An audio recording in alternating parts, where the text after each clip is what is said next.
یہ ڈیبیٹ ہے.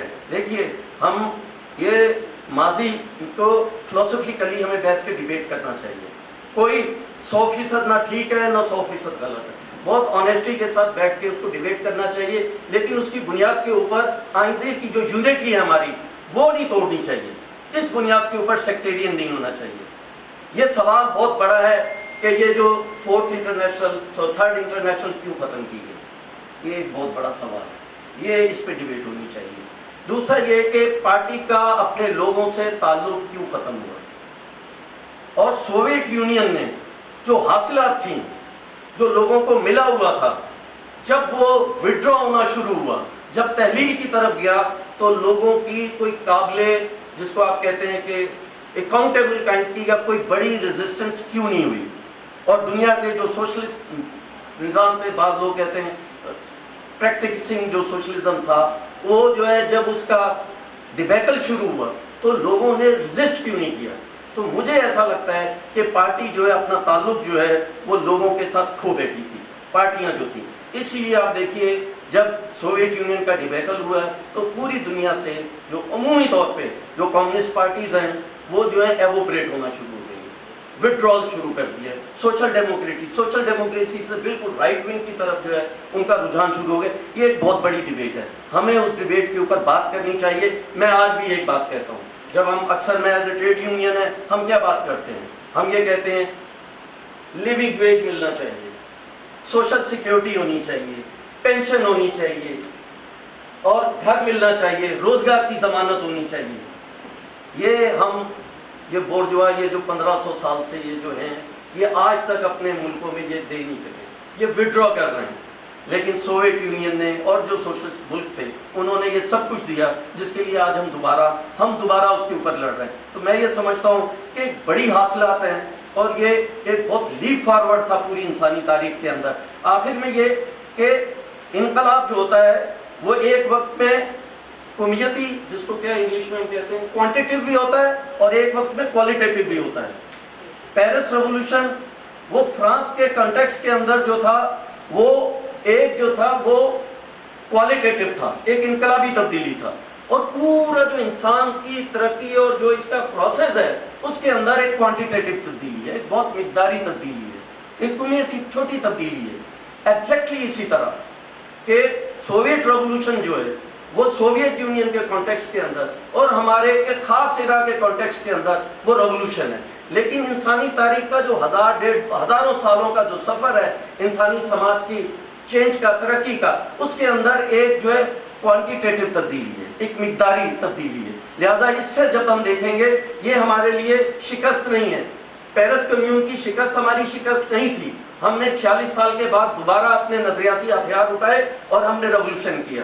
آج پھر دنیا کے اندر جو ہے ایک نئی ایرا جو ہے وہ جنم لے رہی ہے. آخر میں یہ بات جو میں نے آپ سے کہی کہ لینن سے پیار کرتے ہیں تو لینن سے اختلاف کرنا بھی سیکھیں.